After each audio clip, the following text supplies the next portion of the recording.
नमस्कार दोस्तों, एग्जाम बक्स चैनल में आपका स्वागत है। दोस्तों, आपको याद होगा हम लेक्चर नंबर 9 अपना पिछली क्लास में कंप्लीट कर चुके थे। आज हम स्टार्ट करेंगे अपना लेक्चर नंबर 10।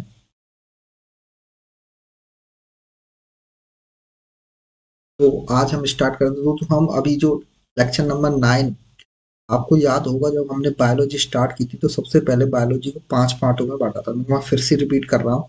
जिसमें हमने सबसे पहले बांटा था, आपको 5 भागों में बताया था। सबसे पहले बांटा था मोनेरा, दूसरा पार्ट बताया था प्रोटेस्टा, तीसरा था फंगस और चौथा था एनिमल और पांचवा था प्लांट।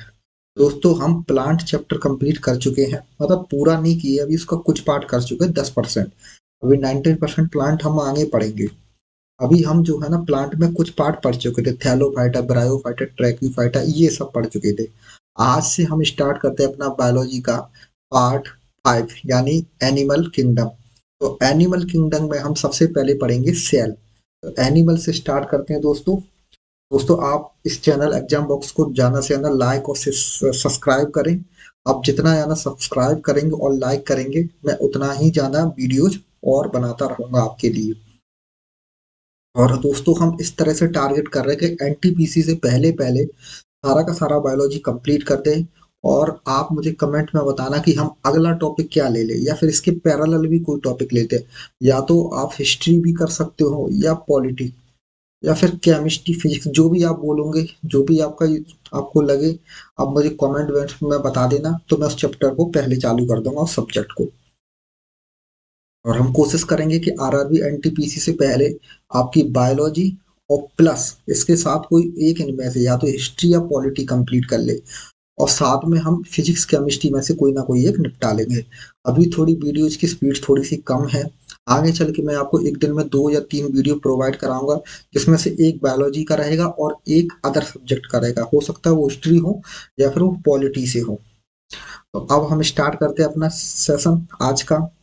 तो सबसे पहले हम एनिमल को देखते हैं दोस्तों। तो देखो दोस्तों, जैसे क्या होता है, जैसे आपने देखा होगा रेत है, रेत या फिर धूल के कण ले लो।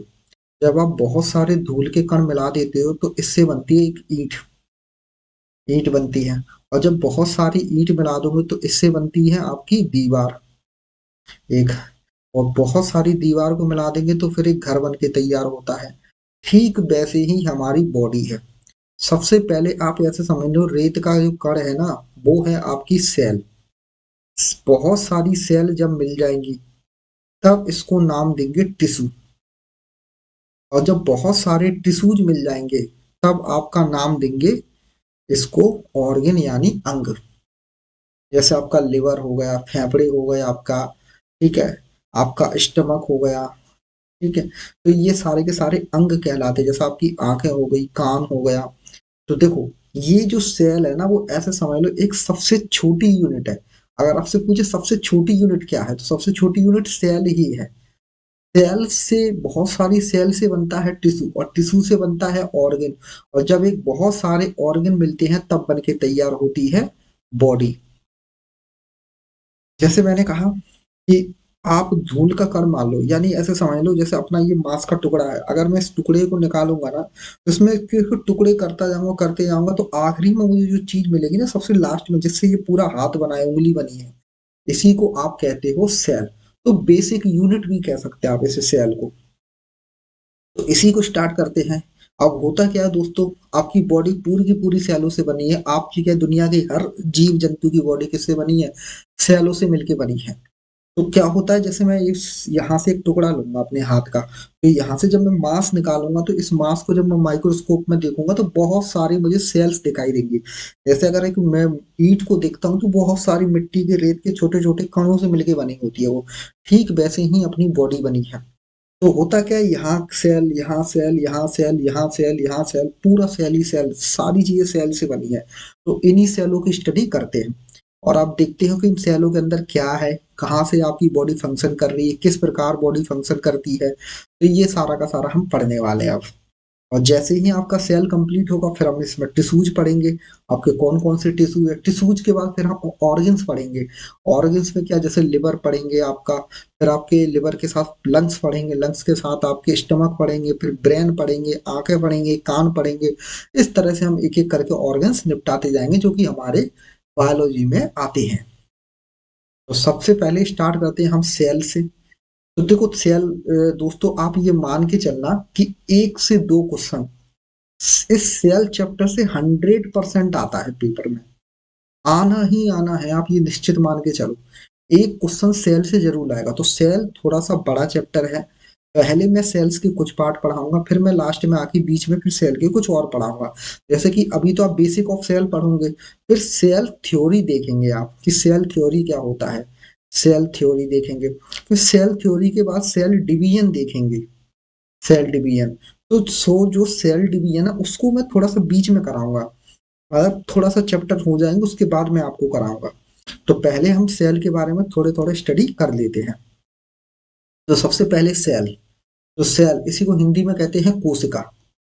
अच्छा, जो सेल होती है ना, जैसे आप थंबनेल पे भी देखे होंगे एक सेल बनी है। तो उस सेल में क्या होता है, जैसे ये सेल है, इस सेल में मोस्ट ऑफ द केस में ये लिक्विड सा भरा होता है। ये जो लिक्विड सा भरा होता है ना, देखो दोस्तों मैंने सबसे पहले बताया था कि एक तो होती है सिंगल सेल, और एक सेल इस तरह से होती है जिसमें आपको केंद्रक मिलेगा, जो होती है प्रोकार्योटिक सेल में। और इसको बोलते हैं यूकार्योटिक सेल या मल्टी सेलुलर भी बोलते हैं इसको। इसमें एक केंद्रक मिलेगा आपको, और इस केंद्रक के बाहर क्या मिलेगा आपको, फ्लूइड मिलेगा जेली टाइप का, जैसे अपन कहेंगे साइटोप्लाज्म। लेकिन जब आप प्रोकार्योटिक यानी जब आप मोनेरा ग्रुप देख रहे थे, तो मोनेरा में बस एक सेल थी और इसी में सब कुछ बिक रहा था, जैसे मैंने कहा बलून की तरह, इसी में आपको ये फ्लूइड मिलेगा। तो ये था प्रोकार्योटिक सेल और ये था यूकार्योटिक सेल। तो अभी जो हम पढ़ने वाले हैं अब यहाँ से, वो सारा का सारा हम यूकार्योटिक सेल में पढ़ेंगे। तो देखते हैं। तो पहले तो ये समझो कि ये क्वेश्चन भी बहुत इंपॉर्टेंट है, ये बहुत बार पूछा गया है। इस सेल में सबसे ज्यादा क्या होता है, तो सेल में सबसे ज्यादा 80% से ज्यादा पानी ही होता है, जल होता है। सेल के अंदर क्या होता है, जल। ये जेली फॉर्म में भरा होता है, जो कि इस तरह से। अगर आपको सेल समझना है ना दोस्तों, तो सबसे बढ़िया तरीका है आप कच्चे एग को देख लें। ऐसे मान लो कि वो एक सेल ही है, सबसे बेहतरीन तरीका है। तो आप एक कच्चे एग को कभी देखोगे तो बीच में येलो पार्ट होता है और बाहर होता है जेली टाइप का व्हाइट पार्ट। अगर आप कच्चे एग को देखे होंगे तो बिल्कुल सेल का ही वो, ऐसे समझ लो आप सेल की ही रूपरेखा दिखाई देगी आपको कुछ हद तक उसमें। तो आप एग को देख सकते हो, ध्यान लेंगे मैं बार बार इसका भी उदाहरण दूंगा। तो देखते हैं।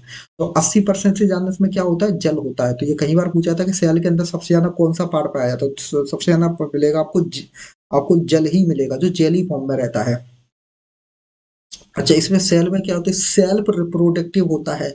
इसका मतलब क्या हुआ कि अगर जैसे मान लेते हैं ये हाथ है, जैसे मेरा यहाँ मेरे चोट लग गई तो यहाँ की सेलें डैमेज हो गई, तो ये खुद से अपने आप को रिपेयर कर लेती हैं। यानी मैं देखूंगा कि यहाँ पर कट गया है मेरे, तो अगर मैं कुछ भी नहीं लगाऊंगा, यहाँ बाम बाम कुछ भी नहीं लगाऊंगा, क्रीम वगैरह, तो भी मैं देखूंगा कि 2-4 दिन बाद ये घाव मेरा ऑटोमेटिक सही हो जाए, क्योंकि सेल के अंदर क्या होती है, सेल रिप्रोडक्टिव की प्रोसेस होती है, यानी ये खुद से विकास कर देती है अपना। आगे देखते हैं। तो जीवों की सबसे छोटी रचनात्मक या क्रियात्मक इकाई, फंक्शनल यूनिट को सेल कहा जाता है। Most important question. मैंने आपको बताया तो जैसे घर बनता है तो घर में ईंट लगती है, ईंट किससे बनी होती है, रेत के कण या मिट्टी के धूल के कणों से। धूल का कण उसमें सबसे बेसिक यूनिट है, उसी से सारी चीजें बनती है। ठीक वैसे ही हमारा शरीर है, तो हमारे शरीर की जो सबसे बेसिक यूनिट है, वो याद रखना दोस्तों सेल ही है। जब बहुत सारी सेल मिलेंगी तब टिश्यू बनेगा, और टिश्यू से ऑर्गन बनेगा, ऑर्गन से बॉडी बनेगी, और इस तरह से पूरा मानव बन के तैयार हो। मानव, कुत्ते, बिल्ली जो भी आप देखते हो। तो ये क्वेश्चन इंपोर्टेंट है, आप इसे याद रखना। कोशिका को जीवन की मूलभूत इकाई भी कहा जाता है। इसे बेसिक यूनिट भी कहा जाता है, फंक्शनल यूनिट, मूलभूत इकाई भी कहते हैं, क्योंकि इसी से सारी की सारी बॉडी बनी है। इसीलिए इसको कहा जाता है primary unit of life. Primary का मतलब समझते, जैसे आप सबसे पहले स्कूल में पढ़ते हो ना, प्राइमरी स्कूल जहां से आप शिक्षा चालू करते हो, उसी को आप प्राइमरी स्कूल बोलते हो। तो ठीक वैसे ही जहां से जीवन की शुरुआत होती है वो क्या है, एक कोशिका से ही हुई है। इसी को आप कहते हैं unit of, primary unit of life क्या है, सेल। ये इंपोर्टेंट है, याद रखना। अब आपको मैंने पहले भी बताया था जब हम बैक्टीरिया वायरस को पढ़ रहे थे, दोस्तों याद होगा आपको, ये डेट मत याद रखना, बस एक बार देख लेना। 1665 में रॉबर्ट हुक, ये नाम याद रखना, ये बहुत बार पूछा जाता है। रॉबर्ट हुक ने कॉर्क को काट कर, कॉर्क मतलब होता है जो पेड़ होता है ना, पेड़ पर आपने छाल देखी होगी, जैसे नीम वीम पर देखी, इसी को कॉर्क कहते हैं। तो कॉर्क को काट कर सूक्ष्मदर्शी यानी माइक्रोस्कोप से देखा तो इसमें क्या मिले थे, कुछ चेम्बर दिखाई दिए।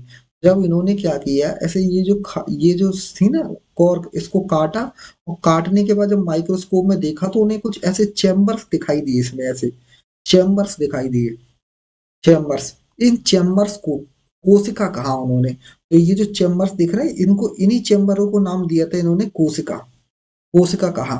ठीक है। कॉर्क या ओक जैसे नाम के, ये ओक नामक वृक्ष से प्राप्त की। आप इस नाम को याद मत रखना, ये पेपर में नहीं पूछा था। ठीक है, आप ये नाम याद रख लेना। तो कहाँ से, ओक से वृक्ष से प्राप्त की थी ये कॉर्क। इतना भी नहीं पूछा जाएगा आपसे, बस आपसे ये पूछा जाता है कि पहली बार जो रॉबर्ट हुक ने जो सेल देखा था, वो कहाँ देखा था, तो कॉर्क में देखा था, बस एक पेड़ से। किसके पेड़ के, ओक के पेड़ से। आगे देखते हैं। रॉबर्ट हुक ने निर्जीव कोशिका यानी नॉन लिविंग सेल का अध्ययन किया था। अब ये भी बहुत इंपॉर्टेंट है। उन्होंने किसका किया था, नॉन लिविंग, नॉन लिविंग। देखो याद करो, उन्होंने क्या है, पेड़ की छाल ली थी, और छाल कैसा पार्ट है, नॉन लिविंग। और लिविंग कौन होता है, तो लिविंग होता है एनिमल आपका। तो इन्होंने, अगर आपसे पूछे नॉन लिविंग सेल की खोज किसने की है, तो आंसर है रॉबर्ट कॉच। लेकिन आपसे पूछे जीवित कोशिका की खोज, लिविंग सेल की खोज किसने की थी, तो ये क्वेश्चन अलग है। तो यहाँ पर आ जाता है ल्यूवेन हॉक, ल्यूवेन हॉक। दो नाम याद रखने हैं। अगर नॉन लिविंग पूछे तो रॉबर्ट हुक, अगर आपसे लिविंग सेल में पूछे तो Leeuwenhoek, Leeuwenhoek, Leeuwenhoek. ऐसे याद रख लेना। लिविंग मतलब ल्यूमेन, तो लिविंग, तो लिविंग ल्यूमैन। रॉबर्ट हुक मतलब नॉन लिविंग थिंग्स। आगे देखते हैं। नॉन लिविंग सेल खोज की थी, और ये खोज कहाँ की थी उन्होंने, तालाब के जल से निकाली थी। तो तालाब के जल से सबसे पहले इन्होंने बैक्टीरिया निकाले थे, इसलिए इनको कहा जाता है लिविन को बैक्टीरियोलॉजी, फादर ऑफ बैक्टीरियोलॉजी। ये जब मैंने बैक्टीरिया पढ़ा था तब भी आपको बताया था।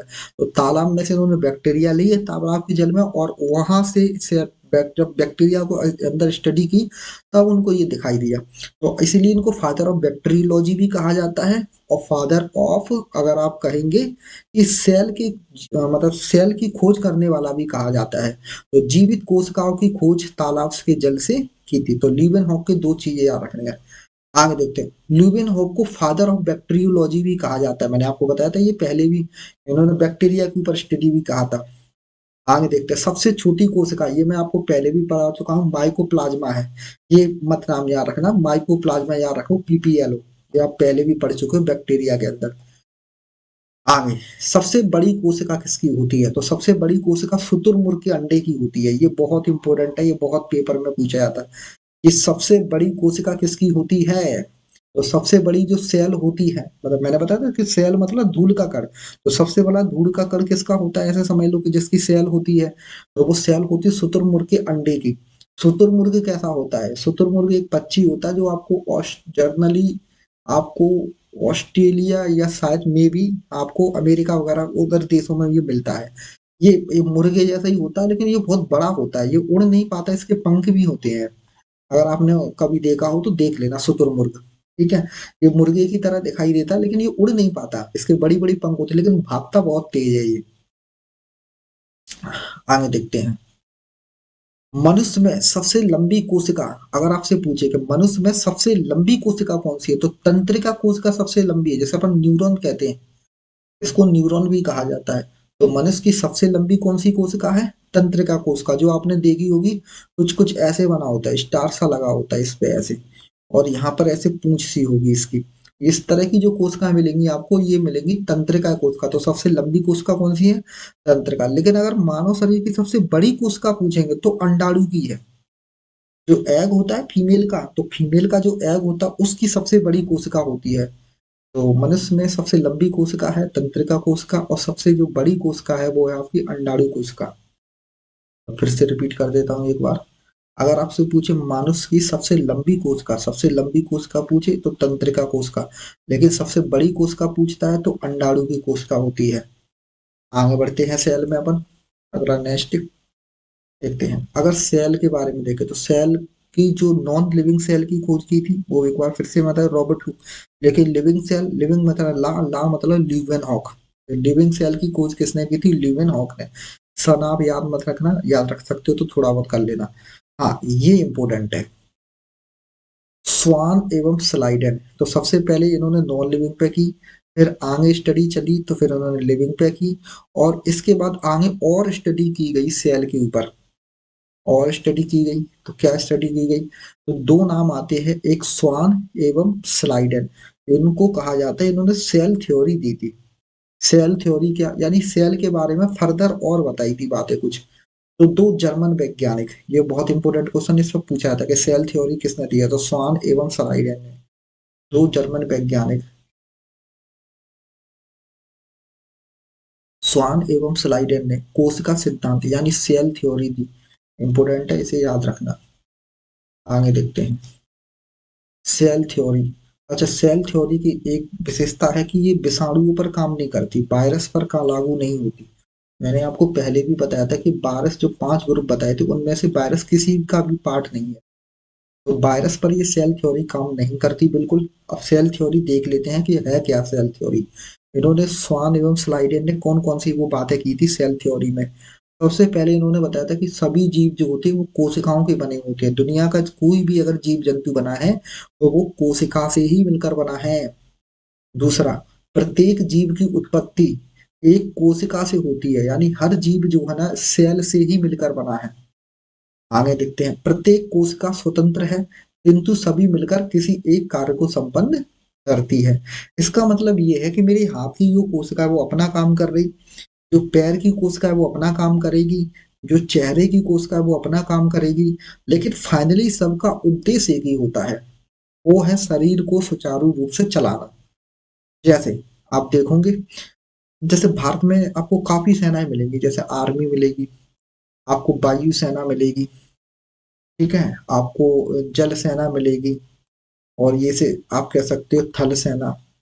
अब तीनों स्वतंत्र हैं, जो चाहे अपने डिसीजन ले सकते हैं। थल सेना अपना डिसीजन ले सकती है, वायु सेना अपना डिसीजन लेती है, और जल सेना और थल सेना अपना अपना डिसीजन लेती है, लेकिन तीनों का उद्देश्य एक ही है फाइनली। क्या उद्देश्य है? अपने भारत देश की रक्षा करना। तो उद्देश्य एक ही है, देश को बाहरी आक्रमण से बचाना। तो ठीक वैसे ही होता है, ये जो सेल हैं, आपके कहीं की भी सेल हो, इन सबका उद्देश्य एक ही है, शरीर को सुचारू रूप से चलाना। लेकिन सब स्वतंत्र है, अपने हिसाब से डिसीजन लेती है। तो प्रत्येक कोशिका स्वतंत्र है किंतु सभी सभी मिलकर किसी एक कार्य को संपन्न करती हैं, जो मैंने कि आपको उदाहरण से समझा दिया। आगे देखते हैं, प्रत्येक कोशिका में एक केंद्रक होता है। प्रत्येक कोशिका में एक केंद्रक होता है जो कोशिका के सभी कार्यों को नियंत्रित करता है। ये मोस्ट इंपोर्टेंट क्वेश्चन है, ये इंपोर्टेंट है। इसमें क्या है, आपसे क्वेश्चन ऐसे पूछा जाता है जनरली सामान्यतः कि कोशिका का मुख्य भाग क्या है। कई बार ये, तो कोशिका का मुख्य भाग केंद्रक है। अब देखो, जैसे ये आप सेल देखोगे तो सेल के अंदर आपको ऐसे एक केंद्रक मिलेगा, और ये पूरा जेली जैसा पार्ट भरा होगा ये। तो ये जो केंद्रक होता है ना, यही कंट्रोल करता है इन सब पर। इसीलिए प्रत्येक कोशिका का एक केंद्रक होता है। अब ये जरूर, हाँ, प्रत्येक कोशिका का कितना केंद्रक होता है? एक केंद्रक होता है, जो कि कोशिका के सभी कार्यों को क्या करता है? नियंत्रित करता है, कंट्रोल करता है पूरा का पूरा। आगे बढ़ते हैं इसमें अब नेक्स्ट पॉइंट की तरफ। आगे, आकार या उत्पत्ति के आधार पर, जब आपने शुरू में सीखा था ना, प्रोकार्योटिक सेल ऐसी एक सेल थी और जिसमें डीएनए वगैरह तो ये सब भरा हुआ था। और यूकार्योटिक सेल क्या थी, इसमें ऐसे थी और इसमें एक केंद्रक मिलता था न्यूक्लियस, और इसके तरफ जेली तरफ तो हर चीज इसमें प्रॉपर मिलेगी। तो ये था प्रोकार्योटिक सेल और ये था यूकार्योटिक सेल। ये मोनेरा ग्रुप में मिल रहा था और ये बाकी के ग्रुपों में मिल रहा था, आपको याद होगा दोस्तों।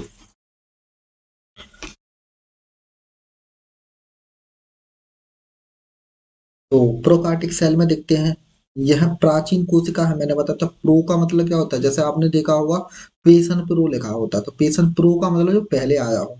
तो इसका मतलब जो प्राचीन कोशिका जो सबसे पहले आई हो, ऐसा माना है धरती पर सबसे पहले प्रोकार्योटिक सेल ही आई थी। यूकार्योटिक ये वास्तविक कोशिका होती है, वास्तव में यही एक कोशिका है। और ये बाद में आती है, और सभी जीव जंतु इसी के बने होते हैं, जैसे मानव, कुत्ता, बिल्ली, जो भी आपको दिख रहा है वो यूकार्योटिक सेल का ही होता है। अच्छा, प्रोकार्योटिक सेल में आपने क्या क्या पढ़े थे, बैक्टीरिया पढ़ा था, माइकोप्लाज्मा जो मैंने बताया था, बीजीए ब्लू ग्रीन एलगी, इसके नाम में एलगी लगा लेकिन एक्चुअली में ये बैक्टीरिया होते हैं। और भी सारे नाम आपने पढ़े थे इसमें। अच्छा, जो प्रोकार्योटिक सेल होता है उसमें माइटोकॉन्ड्रिया, गोल्जी बॉडी और लाइसोसोम नहीं पाया जाता, ये इंपॉर्टेंट है। इसमें क्या होता है, इसमें माइटोकॉन्ड्रिया, गोल्जी बॉडी, लाइसोसोम पाया जाता है। ये मैं अभी आपको बताऊंगा सेल के अंदर ये क्या होते हैं, माइटोकॉन्ड्रिया क्या होते हैं, गोल्जी बॉडी क्या होते हैं, लाइसोसोम। अच्छा, इसमें राइबोसोम मिलता है, लेकिन इसमें कौन सा राइबोसोम मिलेगा, 17S राइबोसोम्स। इसमें कौन सा मिलेगा, 18S राइबोसोम्स। ये मैं पहले भी बताया था, 17S और 18S, यानी 17S मतलब 15 + 13S। लेकिन मैंने बताया इसका मैथ्स अलग चलता है, 15 30 80 हो रहा है, लेकिन ये 70 चलता है। ऐसे ही इसमें 15 और प्लस कितना, 40 40, लेकिन ये 90 हो रहा है, लेकिन इसका मैथ्स थोड़ा सा अलग है, इसमें 18 माना जाता है इसका मतलब। तो इसमें 17S राइबोसोम्स मिलता है, यानी छोटे राइबोसोम मिलेंगे। 17S का मतलब छोटे राइबोसोम, और 18S का मतलब बड़े राइबोसोम। राइबोसोम अभी आपको मैं बताऊंगा क्या होते हैं, अभी सेल के अंदर अपन एंटर करेंगे तब आपको ribosome, Golgi body, mitochondria, nucleus सारा का सारा पढ़ेंगे अभी। अभी के लिए बस आप इतना याद रखो। डीएनए कैसा होता है, इसमें गोलाकार होता है, और प्लस साथ में इसमें सिंगल डीएनए होता है। इसमें क्या होता है, डीएनए सीढ़ी नुमा होता है, आपने देखा होगा ना इस तरह का डीएनए, जो इस तरह का डीएनए तुम देखते हो डॉक्टर के यहाँ पर, ये वाला डीएनए इसी को कहते हैं। तो इसमें सीढ़ी नुमा डीएनए होता है और पूर्ण विकसित होता है, पूरी तरह ऐसे होगा। इसमें क्या होता है, केंद्रक नहीं होता। इसमें मैंने बताया था केंद्रक नहीं होता, ये भी बहुत इंपॉर्टेंट क्वेश्चन है। इसमें केंद्रक नहीं पाया जाता, और इसमें केंद्रक पाया जाता है। ये सारे दोनों में डिफरेंस है, प्रोकार्योटिक सेल में, यूकार्योटिक सेल में। तो आपसे ये डिफरेंस कई बार पूछे जाते हैं, तो इनसे क्वेश्चन बनता है, तो ये इंपॉर्टेंट है डिफरेंस। डिफरेंस ऑफ मेस्टरी ये याद रखना कि इसमें लाइसोसोम नहीं मिलेगा आपको, माइटोकॉन्ड्रिया नहीं मिलेगा, गोल्जी बॉडी नहीं मिलेगी। ये नहीं वाला ज्यादा पूछा जाता है पेपर में। और इसमें अगर आप देखोगे डीएनए, तो सिंगल डीएनए, तो ये डीएनए पे भी इसमें क्वेश्चन बनता है कि इसमें कितने डीएनए पाए गए, इसमें हमेशा सिंगल डीएनए मिलेगा। आगे बढ़ते हैं। इसमें हिस्टोन प्रोटीन का अभाव होता है, ये आगे पढ़ेंगे कौन सी प्रोटीन है प्रोटीन के चैप्टर में। इसमें हिस्टोन प्रोटीन पाई जाती है। अब देखते हैं, कोशिका संख्या के आधार पर, कोशिका की संख्या के आधार पर जीव दो प्रकार के होते हैं, कौन कौन से, अभी आपको मैंने बताया था। एक होते यूनिसेलुलर यानी एक कोषीय जीव, और दूसरे होते मल्टी सेलुलर यानी बहुकोषीय जीव। आप बहुत सिंपल भाषा में ऐसे समझ लो, जिन जीवों को हम देख पा रहे हैं अपनी आंखों से, जिसको हम जिन कीड़े मकोड़ों को देख पा रहे हैं, वो सारे के सारे जो जीव होते हैं वो मल्टी सेलुलर ही होते हैं, यानी बहुत सारी कोशिकाओं से मिलते बने होते हैं। आप ऐसे समझ लो, जो एक कोषीय जीव होते हैं वो इतनी छोटे होते हैं, इतनी छोटे होते हैं कि हम बिना माइक्रोस्कोप के इन्हें देख ही नहीं सकते, क्योंकि ये बहुत छोटे से एक सेल होती है, जैसा आपने देखा होगा पानी में अंदर। तो पानी के अंदर आपने देखा होगा, जब हम पानी को कम से कम 10 दिन तक रख देते हैं तब उसमें कीड़े दिखाई देते हैं। क्या वो कीड़े बाहर से आते हैं, तो आंसर है नहीं। कीड़े पानी में पहले से ही होते हैं, बस वो 10 दिन तक जब पानी रखा रहता है तो उनका साइज बढ़ जाता है, तब वो हमें दिखना चालू होते हैं। तो इसका मतलब एक कोषीय जीव इतने छोटे होते हैं कि पानी में अगर है भी तो ये हमें दिखाई नहीं देंगे। और मल्टी सेलुलर वो जीव होते हैं जिन्हें हम क्लियरली देख पा रहे हैं। तो बस इतना उदाहरण से आप समझ सकते हो। और मैंने आपको बताया था यूनिसेलुलर में आपके दो ग्रुप थे, एक मोनेरा और दूसरा प्रोटेस्टा। प्रोटेस्टा में तो दोनों भी मिल जाते, कई बार यूनिसेलुलर भी मिल जाते, मल्टी सेलुलर भी मिल जाते, लेकिन मोनेरा पूरा का पूरा यूनिसेलुलर था। तो आप इसमें याद कर सकते हो मोनेरा ग्रुप, जिसमें आपने बैक्टीरिया पढ़े थे। तो जिनका शरीर केवल एक कोशिका से मिलकर बना होता है, बस ऐसे एक सेल होगी और उसमें सभी एक गुच्छे से बलून की तरह भरा होगा। तो इसमें कौन कौन आता है, उदाहरण के लिए उदाहरण याद रखना, ये पेपर में पूछे जाते हैं। तो अमीबा है, पैरामीशियम, ये मोनेरा और ये प्रोटेस्टा ग्रुप के हैं। मैंने बताया था प्रोटेस्टा में 90% आपको यूनिसेलुलर ही मिलेंगे। तो अमीबा है, पैरामीशियम है, प्लाज्मोडियम है, युगलीना है, ये सारा का सारा जो जीव है ना, ये सारे के सारे और आपको जैसे मैंने इसमें लिखा नहीं है बैक्टीरिया है, ये सारे के सारे यूनिसेलुलर है। लेकिन मल्टी सेलुलर में कौन कौन है? जिनका शरीर अनेक कोशिकाओं से मिलकर बना होता है, जैसे मछली है, मेढक है, मनुष्य है, कुत्ता है, बिल्ली है, और ठीक है, आपके सांप है, छिपकली है, और ले लो उदाहरण, बहुत सारे उदाहरण दे सकते हैं आप, ठीक है। छोटे छोटे कीड़े हैं, छोटे छोटे कीड़े मकोड़े हैं, ठीक है। और फिर जैसे मच्छर है, मच्छर भी मल्टी सेलुलर है। मच्छर से छोटा और भी ले सकते हैं जिन्हें हम देख सकते हैं, ठीक है। वो सारे के सारे मल्टी सेलुलर, जैसे और भी देख सकता है बहुत छोटे छोटे कीड़े, जैसे दीमक वाला कीड़ा होता है, बहुत छोटा सा होता है, ये भी आपका मल्टी सेलुलर ही है। आगे बढ़ते हैं आप, ठीक है।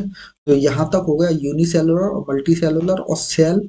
मैं एक बार फिर से बताता हूँ आपको, देखो दोस्तों, तो सबसे हम यहाँ से जो स्टार्ट किए थे वहां से हमने पढ़ा था सेल।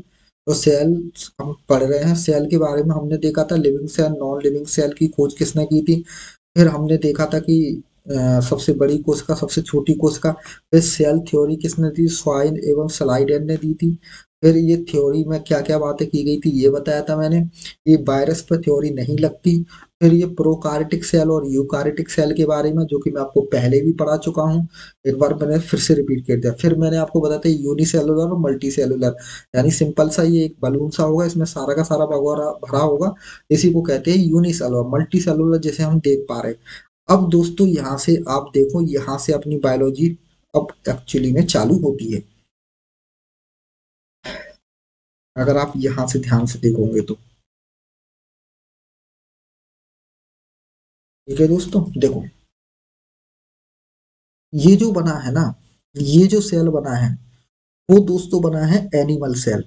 ये है आपकी एनिमल सेल, और ये है आपकी प्लांट सेल।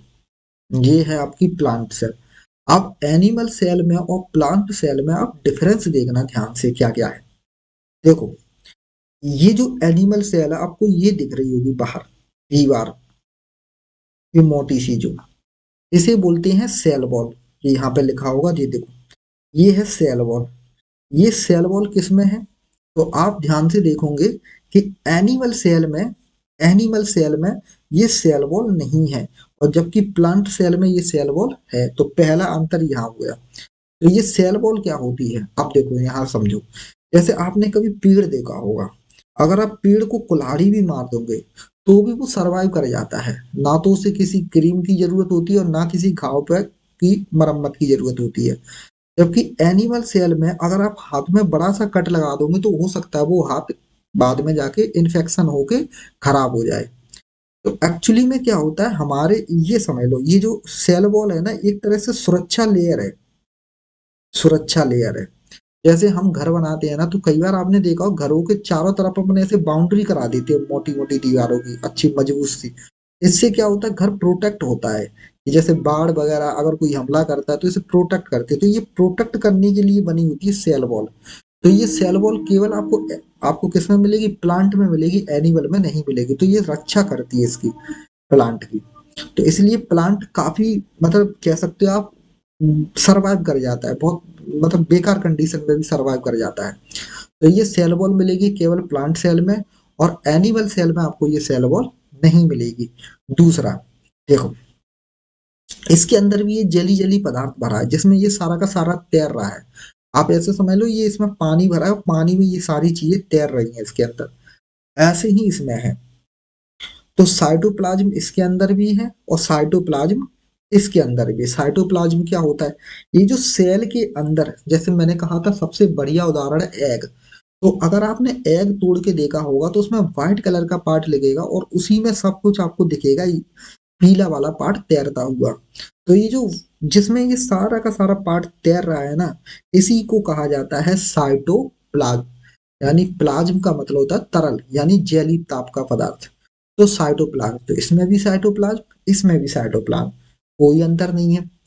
इसमें केंद्रक मिलेगा, इसमें भी केंद्रक मिलेगा, कोई अंतर नहीं है। इसमें भी ये ई आर मिलेंगे, इसमें भी ए आर मिलेंगे। ये लिखा है रफ ई आर और स्मूथ ई आर। इसका क्या मतलब होता है? Endoplasmic reticulum. ये सारे के सारे कार्य बताएंगे अभी, इनके क्या कार्य होते हैं। अगर आप इनको देख रहे होंगे, देखो ये स्मूथ का मतलब ये देखो इन पे कुछ नहीं है, लेकिन अगर आप इनको ध्यान से देखोगे ना तो इन पे ये दाने दाने मिलेंगे। इन्हें कहा जाता है राइबोसोम। जिन पे ये राइबोसोम चिपके होंगे उन्हें कहते हैं रफ ईआर, और जिनमें ये राइबोसोम नहीं चिपके होंगे उन्हें कहते हैं स्मूथ ईआर। अभी राइबोसोम्स के बारे में बताएंगे ये क्या होते हैं। तो रफ ईआर और स्मूथ ईआर जो कि आपको केंद्रक के बाहर देखेंगे, यानी साइटोप्लाज्म का पार्ट है ये। इधर भी देखो, इधर भी आपको यही चीज मिलेगी, रफ ईआर और स्मूथ ईआर। ये देखो रफ ईआर और स्मूथ ईआर यहाँ भी मिलेंगे। फिर यहाँ पर आपको गोल्जी अपार्टीज मिलेंगी, या गोल्जी बॉडी भी कहते हैं कई बार, तो इसमें भी आपको मिलेंगी गोल्जी बॉडी या गोल्जी अपार्टी। ठीक है। फिर इसमें देखो ये माइटोकॉन्ड्रिया है, इसमें भी माइटोकॉन्ड्रिया। अभी मैं वो सारी चीजें बता रहा हूँ जो एनिमल सेल और प्लांट सेल में दोनों में होती हैं। फिर आप ध्यान से देखोगे, इन पे क्वेश्चन नहीं आता, ये छोड़ो। फिर देखोगे आप ध्यान से कि इसमें आपको सेंट्रोसोम्स मिलेंगे, ये सेंट्रोसोम्स। इसमें ये सेंट्रोसोम्स आपको नहीं नजर आ रहे होंगे। अच्छा, ये सेंट्रोसोम्स क्या करते हैं, ये क्या करते हैं, जैसे एक सेल है तो धीरे धीरे इस सेल को दो बनाते हैं, तोड़ देते हैं ऐसे। जैसे आपका ये हाथ है, अभी छोटा है, अब धीरे धीरे बड़े होते जाएंगे तो ये सेल फर्दर डिवाइड होती जाएगी। जैसे यहाँ की सेल मर गई तो नई सेल बनेगी इससे। ठीक है, तो एक में से दो, दो में से चार, ऐसे सेल डिवाइड होती है। तो सेल को डिवाइड करने के लिए काम आता है सेंट्रोसोम। इसको अपन आगे देखेंगे अभी। फिर आपको जो काम काम की चीजें मैं बताऊं, वो राइबोसोम इसमें भी है, वो राइबोसोम इसमें भी है। ठीक है। अब इसमें एक चीज और आप विशेष देखोगे, जो कई बार एग्जामों में भी क्वेश्चन पूछा, इसके अंदर लाइसोसोम है एनिमल सेल के अंदर। लेकिन अगर आपके प्लांट सेल में अगर लाइसोसोम पूछेंगे तो आपका आंसर होगा नहीं। तो एनिमल सेल में लाइसोसोम है, और जबकि प्लांट सेल में लाइसोसोम आपको नहीं मिलेगा। एक और काम की बात, देखो ये इसमें अगर को पीला येलो कलर का दिख रहा होगा, इसे बोलते हैं बैक्यूलस रिक्टिका। अब ये प्लांट में आपको ये दिख रही है बैक्यूलस, लेकिन इसमें इसमें ये बैक्यूलस आपको कहीं भी नहीं दिख रहा होगा, या होते भी ये तो बहुत छोटे होते हैं, दिखाई नहीं देते, बहुत बहुत बहुत छोटे, मतलब ना के बराबर। तो इसके अंदर आपको बैक्यूलस मिलेंगे और इसके अंदर बैक्यूलस नहीं मिलेंगे, या फिर ना के बराबर मिलेंगे। आप नहीं मान लो तो ठीक है, इसके अंदर आपको बैक्यूलस नहीं मिलेंगे जबकि इसके अंदर बैक्यूलस मिलेंगे। इसका कार्य क्या होता है, इसका कार्य होता है कि पेड़ जो अपना खाना बनाएगा, यानी सेल के अंदर जो भी फूड है, यानी जो भी खाना है, वो अपना खाना स्टोर करता है। एक तरह से इसी को कहा जाता है, अगर सेल का पॉकेट कहा जाता है इसे। पॉकेट मतलब जिसमें अपना ये खाना स्टोर करके रखता है, अपनी एनर्जी स्टोर करके रखता है, तो जब जरूरत पड़ेगी यहाँ से ले लेगा। तो प्लांट में ये चीज बहुत बड़ी मात्रा में मिलेगी आपको, क्योंकि प्लांट में क्यों, अब देखो एनिमल तो कभी भी खा सकता है, उसने जैसे भूख लगी कुछ भी उठा के खा लिया, चल के कुछ भी, लेकिन प्लांट के साथ तो ऐसा नहीं होगा। अब जैसे मान लेते हैं कोई प्लांट है, अब जम्मू कश्मीर जैसे एरिया में लगा, बर्फीले एरिया में, तो जब तक धूप आई तब तक तो वो खाना बना पा रहा है। लेकिन अब पता चला 3 महीने तक धूप नहीं निकली, तो उसका खाना कहाँ से आएगा उसके लिए, उसे तो प्रकाश मिल ही नहीं रहा। तो इसलिए जो स्टोरेज खाना है इसको यूज करेगा ये सेल फिर। इसीलिए प्लांट में आपको बैक्यूलस देखने को मिलेगा, जबकि एनिमल सेल में ये बैक्यूलस देखने को नहीं मिलेगा। तो ये मैंने आपको बताया थी मेजर मेजर डिफरेंस। बाकी इसको और डिटेल में देखेंगे इनमें क्या अंतर है। तो मैंने आपको बताया था इसके अंदर लाइसोसोम मिलता है एनिमल सेल के अंदर, प्लांट सेल के अंदर लाइसोसोम नहीं मिलेगा। दूसरा, एनिमल सेल के अंदर अगर आप देखोगे तो आपको ये बैक्यूलस नहीं मिलता, जबकि प्लांट सेल के अंदर ये बैक्यूलस मिलता है, क्योंकि इनको लंबे समय तक सरवाइव करना पड़ता है बिना खाने के कई बार। और तो मुझे नहीं लगता जो ऐसा इसमें और इसमें ना हो। बाकी अपन इसे आगे स्टडी करते हैं, आगे बढ़ते हैं दोस्तों। अब देखो, हम प्लांट सेल भी पढ़ेंगे पूरा डिटेल में जब प्लांट पढ़ेंगे। अभी फिलहाल मैं फोकस कर रहा हूँ एनिमल सेल पे, क्योंकि आपको मोस्ट ऑफ द केस में कुछ क्वेश्चन आते हैं वो एनिमल सेल से आते हैं। देखते हैं, तो एनिमल सेल को, अब आप एनिमल सेल को ध्यान से देखोगे दोस्तों। देखो, सबसे पहले जो मैं यहाँ से समझाता हूँ, आप एनिमल सेल को देखो। देखो, सबसे पहले सेल को डिवाइड किया गया है, एक होता है सेल वॉल। अब ये सेल वॉल तो केवल प्लांट में मिलेगी, एनिमल में तो नहीं मिलेगी। तो एनिमल में पाई जाती है सेल मेम्ब्रेन। सेल मेम्ब्रेन क्या होता है, जैसे आप ये देखोगे ना, तो इसके ऊपर आपको एक पतली सी लेयर मिलेगी, बिल्कुल पतली सी। ट्रांसपेरेंट लेयर, इसी को कहते हैं सेल मेम्ब्रेन। सेल के ऊपर एक पतली सी परत, जैसे आपने कभी अंडा खाया होगा तो उबला हुआ अंडा जब आप छिलके को हटाते हो ना, तो उसमें एक परत सी निकलेगी व्हाइट कलर की छिलके पे, ठीक है, छिलके के साथ, तो इसी को कहते हैं आप क्या, सेल मेम्ब्रेन। तो सेल मेम्ब्रेन बहुत पतली सी होती है। तो एक पार्ट तो हो गया सेल के अंदर क्या, सेल वॉल या सेल मेम्ब्रेन। अगर प्लांट सेल है तो सेल वॉल होगी, और एनिमल सेल है तो आपका सेल मेम्ब्रेन होगी। दूसरा होता है प्रोटोप्लाज्म। प्रोटोप्लाज्म का मतलब क्या हुआ, प्रोटोप्लाज्म का मतलब इस इस वाले लिक्विड को मिला के और इस वाले लिक्विड को मिला के, यानी फाइनली सब कुछ लिक्विड, पूरा लिक्विड मिला के इसको नाम देंगे प्रोटोप्लाज्म। आगे देखो, अब प्रोटोप्लाज्म को भी फिर इन्होंने डिवाइड किया है कितने पार्टों में, देखो, एक होता है साइटोप्लाज्म और एक होता है न्यूक्लियस। फिर से समझ लो, प्रोटोप्लाज्म इन दोनों को मिला के बोलते हैं, यानी सेल के अंदर जो कुछ है वो प्रोटोप्लाज्म है। अब प्रोटोप्लाज्म को फर्दर डिवाइड किया किसमें, एक तो होता है ये सेल के अंदर जो भरा है ना, इसको बोलेंगे साइटोप्लाज्म, और दूसरा पार्ट है इसमें जो येलो कलर का मुझे जो दिख रहा है, इसे मैं बोल रहा हूँ केंद्रक। समझ आ गया, आगे बढ़े। ठीक है, तो प्रोटोप्लाज्म को दो पार्ट्स में बांट दिया। एक बांट दिया आपका ये वाला पार्ट जो इसके अंदर जेली जेली होगा, और एक बांट दिया केंद्रक। तो एक तो अपन इसके अंदर पढ़ेंगे कि इस लिक्विड के अंदर क्या क्या भरा है, और दूसरा इसके अंदर पढ़ेंगे। तो दो पार्ट को मैं सिंपल सी मैंने बांट लिया ऐसे। और तीसरा होता है वैक्यूलस। अब वैक्यूलस मैंने आपको बताया था जनरली किस में मिलेगा, ये वैक्यूलस प्लांट सेल में मिलेगा जनरली। तो जब प्लांट पढ़ेंगे तब इनको ध्यान से पढ़ेंगे, अभी ये कोई काम का नहीं है अपने लिए।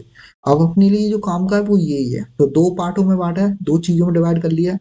ऐसे समझ लो, एक तो आप ये देखोगे ये एग के कि व्हाइट पार्ट में कौन कौन सी चीजें हैं एग के, और येलो पार्टों में कौन कौन सी चीज है। जो व्हाइट पार्ट है मैंने उसको नाम दे दिया एग का साइटोप्लाज्म, और जो येलो पार्ट है उसे दे दिया केंद्रक, न्यूक्लियस। आगे बढ़ते हैं अब देखो, जो साइटोप्लाज्म है, साइटोप्लाज्म में दो तरह के पदार्थ मिलेंगे। एक होंगे वो जो मेटाबॉलिकल एक्टिव होंगे, जो एक्टिविटी कर रहे होंगे, जो इधर से उधर घूमते रहे, मतलब एक्टिव पार्ट होंगे। और दूसरे वो पार्ट होंगे जो निष्क्रिय पार्ट होंगे, जो कोई रिएक्शंस नहीं करते होंगे। अब एक्टिव पार्ट में कौन कौन से हैं, तो देखो मैं साइटोप्लाज्म पढ़ा रहा हूँ। साइटोप्लाज्म मतलब ये जो लिक्विड है ना, ये जो लिक्विड है इस लिक्विड के बारे में पढ़ा, जिसमें देखो कौन कौन से पार्ट आ रहे हैं। आपकी गोल्जी बॉडी आ रही, इसमें राइबोसोम्स आ रहा है, इसमें माइटोकॉन्ड्रिया आ रहा है, इसमें सेंट्रोसोम्स आ रहे हैं, इसमें लाइसोसोम पढ़ेंगे आप। तो ये सारा का सारा जो आप दिख रहे हैं ना, ये सारा का सारा आपका आ जाएगा साइट, आपका किसमें, तो साइटोप्लाज्म में आ जाएगा ये। फिर आप देखेंगे ये केंद्रक, तो केंद्रक में देखते हैं कौन कौन से पार्ट आते हैं। तो इसीलिए आप इसमें कौन कौन सा पढ़ने वाले हो, अपापचय क्रिया मतलब ये एक्टिव वाले, ईआर एंडोप्लाज्मिक रेटिकुलम पढ़ेंगे, माइटोकॉन्ड्रिया पढ़ेंगे, गोल्जी बॉडी के बारे में स्टडी करेंगे, राइबोसोम क्या होते हैं उनके बारे में स्टडी करेंगे, और लाइसोसोम के बारे में स्टडी करेंगे। तो ये समझा रहा हूँ फिर से एक बार, ये सेल है ना, तो सेल को मैंने दो पार्ट्स में बांट लिया कुल मिला के। एक तो बांट लिया इसका केंद्रक, और एक बांट लिया ये जो लिक्विड भरा है साइटोप्लाज्म। ये जो साइटोप्लाज्म है इसके अंदर बहुत सारी चीजें आपको देखने को मिल रही होंगी। तो ये साइटोप्लाज्म का पार्ट है और ये न्यूक्लियस का पार्ट है। न्यूक्लियस में कौन कौन ले लिया, तो न्यूक्लियस को फिर फर्दर दो पार्टों में बांट लिया उन्होंने। कौन कौन से, एक केंद्रक कला और एक केंद्रक द्रव।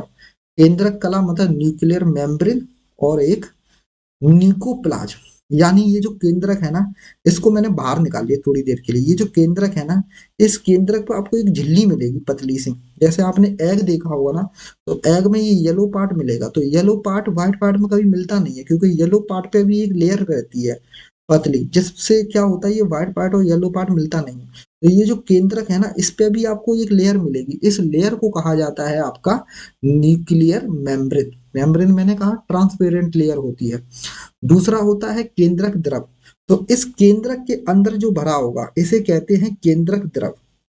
द्रव दो प्रकार के, एक तो ये सेल के अंदर भरा है तो इसको साइटोप्लाज्म कह रहे हैं, और न्यूक्लियस के अंदर जो भरा है इसे बोलते हैं न्यूक्लियोप्लाज्म। अब इस न्यूक्लियोप्लाज्म के अंदर भी कुछ चीजें हैं। अब इसके अंदर भी कुछ चीजें मिलेगी इस वाले के अंदर। तो इस वाले के अंदर क्या मिलेंगी, जैसे आप, हाँ, जैसे आप इस वाले के अंदर भी कुछ लिक्विड मिलेगा आपको। तो इस वाले लिक्विड के अंदर देखते हैं क्या क्या मिलेगा। तो देखो, न्यूक्लियोप्लाज्म। न्यूक्लियोप्लाज्म के अंदर दो चीजें होती है, एक होते क्रोमेटिन जाल और एक होता है केंद्रिका। यानी इसके अंदर, यानी इस न्यूक्लियस के अंदर आप देखोगे आपको ऐसे केंद्रिका मिलेगी, केंद्र के अंदर भी केंद्रिका है, ये चीज समझ लो।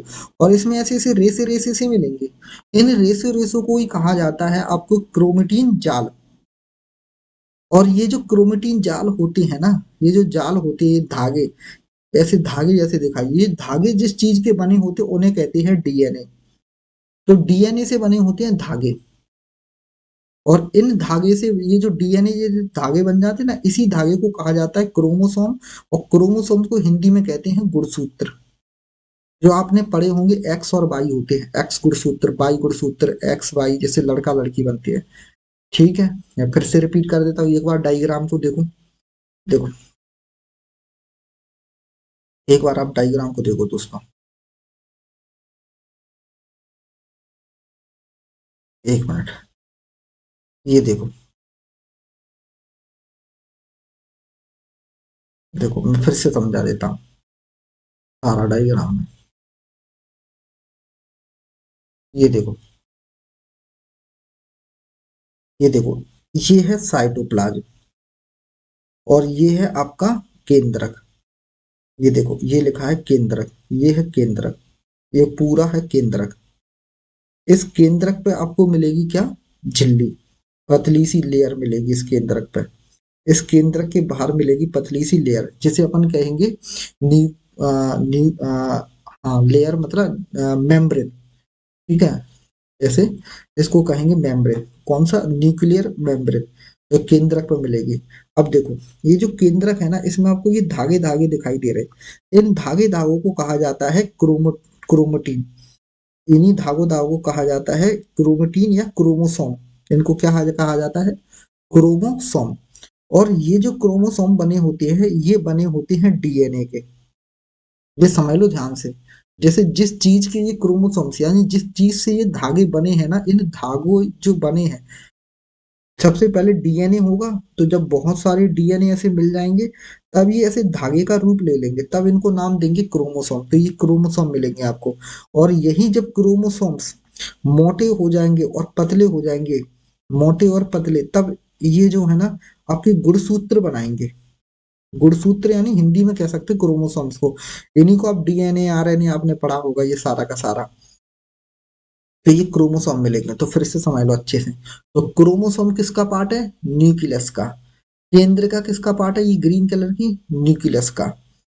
इसको दोस्तों अच्छे से एक दो बार और देखना, क्योंकि यहाँ से क्वेश्चन आते हैं। अब आप पढ़ने वाले इन पार्ट्सों को एक एक करके, यानी अब आप माइटोकॉन्ड्रिया को पढ़ेंगे तो ये किसका पार्ट है? ये साइटोप्लाज्म का पार्ट है। फिर आप गोल्जी बॉडी के बारे में पढ़ोगे, फिर आप ये सेंट्रोसोम्स के बारे में पढ़ेंगे, लाइसोसोम्स के बारे में पढ़ेंगे, और फिर ये केंद्रक के बारे में पढ़ेंगे। इसके बारे में केंद्रक में फिर क्रोमोसोम्स पढ़ेंगे। क्रोमोसोम्स के और डीप में जाएंगे तो डीएनए आरएनए पढ़ेंगे। आप केंद्रिका के बारे में पढ़ोगे, केंद्रिका क्या होती है। सब ये जब निपट जाएगा तो फिर अपन पढ़ेंगे प्लांट सेल के बारे में, जो कि थोड़ा सा देर में पढ़ेंगे रुक के। अब यहाँ से अपन आगे बढ़ते हैं। तो स्ट्रक्चर ऑफ सेल, यहाँ से भी देखते हैं स्ट्रक्चर ऑफ सेल पे। तो ये जो ऊपर पढ़े थे वो सारे पॉइंट लिखे हैं इसमें। तो एनिमल सेल और प्लांट सेल में अंतर बताया। क्या अंतर है? प्राय आकार में छोटी होती है एनिमल सेल, प्लांट सेल थोड़ी बड़ी होती है साइज में। इसकी सेल वॉल नहीं होती, मैंने बताया था। प्लांट सेल में सेल वॉल होती है, तभी तो ये बहुत मजबूत होता है प्लांट। ठीक है, आगे देखते हैं। एनिमल सेल में कोशिका झिल्ली, सेल मेम्ब्रेन या प्लाज्मा मेम्ब्रेन पाई जाती है, जो कि अर्धपारगम्य होती है। जैसे मैंने बताया था, अंडे पर आपको एक झिल्ली मिलेगी जो कि अर्धपारगम्य होती है, जबकि इसमें आपको सेल बॉल भी मिलेगी और प्लाज्मा झिल्ली भी मिलेगी। इसमें हरित लवक या क्लोरोप्लास्ट नहीं पाया जाता, क्योंकि एनिमल जो होता है वो कभी भी धूप से खाना नहीं बना पाता, अपना पेट नहीं भर पाता, उसको कुछ ना कुछ खाना पड़ता है।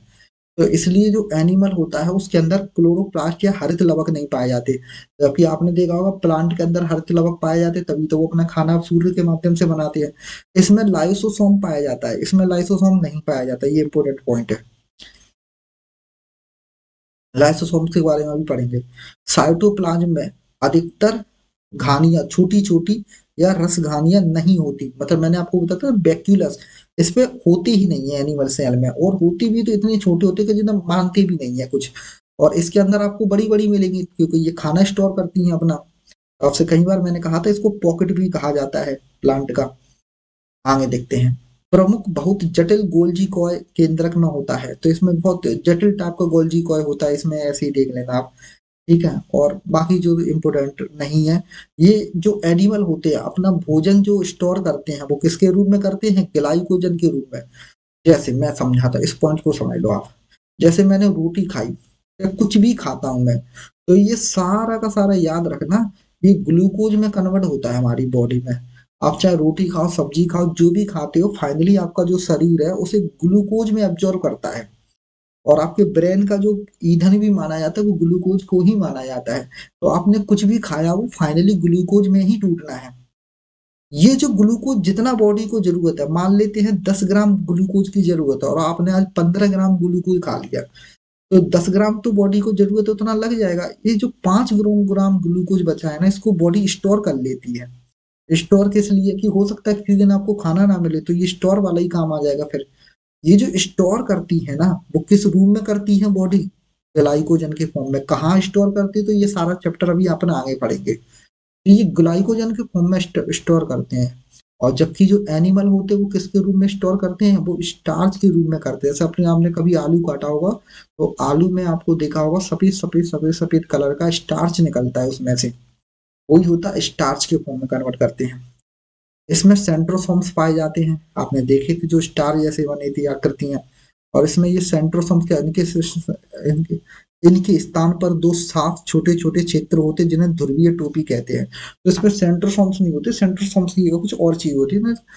मतलब आप ऐसे याद रख दें, इसमें सेंट्रोसोम्स पाए जाते हैं, इसमें सेंट्रोसोम्स नहीं पाए जाते, बस इतना याद कर लो। ठीक है दोस्तों, तो ये मैंने सेल के बारे में आपको पढ़ा दिया पूरा। आप इतना कंप्लीट करो अच्छे से। आप इस सेल से आप मान के चलो एक ना एक क्वेश्चन आपको जरूर मिल जाएगा। बाकी इसमें जैसे अब आप पहले इसको पढ़ लो, तब धीरे धीरे धीरे धीरे आपको और सेल समझ में आएगी। फिर हम अब जो है हम अगले सेशन में जो हम दोस्तों क्या करेंगे, ये जो माइटोकॉन्ड्रिया है, गोल्जी बॉडी है, ये तारक का, ये जितनी भी छोटी छोटी चीजें हैं ना, ये केंद्रक वगैरह, इन सबको एक एक करके डिटेल्स में पढ़ने वाले हैं। और इनसे क्वेश्चन आता ही आता है, आप ये समझ लो अच्छे से दोस्तों। ओके दोस्तों, तो आज के लिए इतना पर्याप्त है। आप इस चैनल को सब्सक्राइब करें और शेयर करें जितना हो सके। आज के लिए इतना पर्याप्त है।